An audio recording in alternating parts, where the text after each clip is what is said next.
Dear friends, I want to wish you a Shabbat Shalom. As we are getting ready for Shabbat, and we will read the Parsha of Vayera. And Vayera is part 2 of the life of Abraham and Sarah, his wife.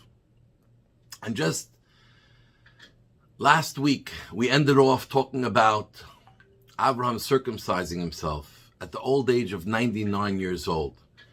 That's a tremendous move for someone who has already been accomplished, who has already made it, not only in terms of personal development, not only as a success in business, as a leader amongst people, but someone who spiritually has become God's messenger here on the world.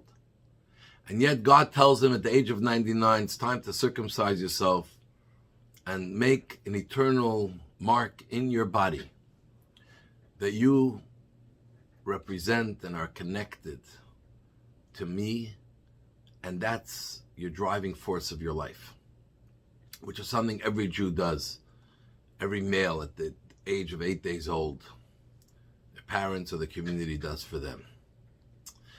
And then this week's Torah portion, Vayera, begins that God appeared to Abraham because he was quite ill. And from here we learned how important it is, the value of visiting the sick, something that in Judaism is very crucial, very important. And many people ask me, but I don't want to bother the person, should I go visit them? And the Torah says, on the contrary, every person who visits a sick person takes away a part of their illness.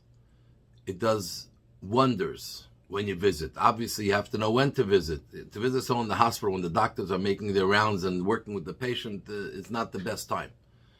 But to visit, don't wait for an invitation. When a person's not well, that's the last thing on their mind is thinking about who they're going to invite to come. Show up. Stay there as long as they can handle you staying there. And if after a minute they get tired, leave. But you did an incredible thing. So Hashem teaches us how important it is to visit those who are not well, especially those who are terminally ill. But what's interesting is that the Torah tells us where Hashem visited him, Be'elonei Mamre, in the plains of Mamre. Now, we know about a fellow called Mamre. We read about last week's Torah portion, but what is it important that he visited him there? We know where Abraham was living. Why the emphasis where it happened? And Rashi quotes from our sages something very profound. That when Abraham was told to circumcise himself, he was not sure if this is something he should do quietly. Imagine, even today, how many people fight circumcision. How dare you make a cut in your body, for tattoos and other things, people have no problems. But when it comes to do circumcision, how dare you cut off a piece of your foreskin and you change the way your body is? So imagine when Abraham was the first one going to circumcise, people thought, what are you, crazy? You're mutilating yourself. People then worship their bodies, their beauty. So Abraham was not sure if he should go in hiding and quietly do it and not tell anyone, or if he should make publicity about it.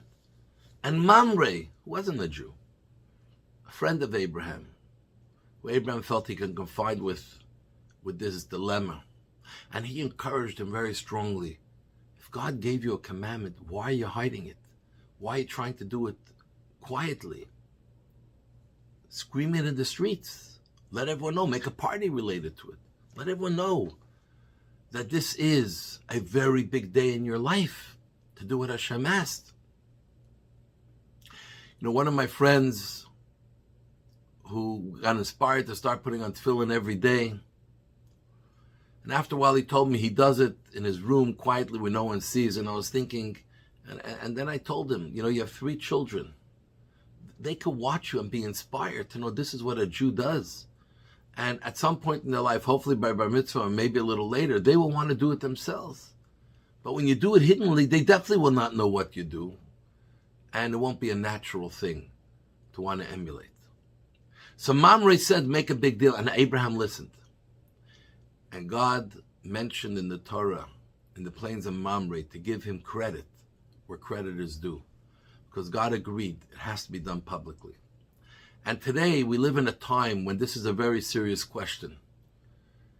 Do we live our Judaism quietly in between four walls of our house, the synagogue, Jewish school, or other places of gathering? Or do we carry it publicly? A kippah on our head, tzitzis hanging out, very clearly with your Jewish symbol.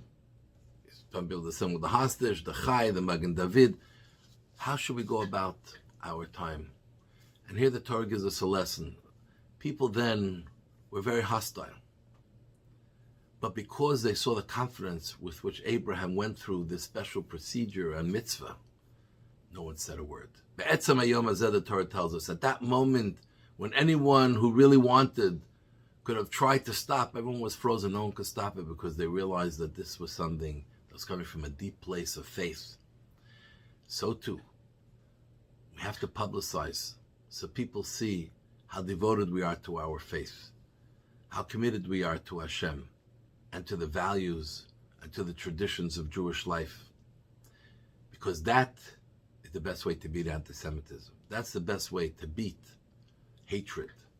When you walk with confidence, with clarity, and a value, and eventually they will be jealous of our commitment to our values. So I want to wish you Shabbat Shalom. God bless you. We love you all. Candlelighting time in Montreal, 4:05 p.m.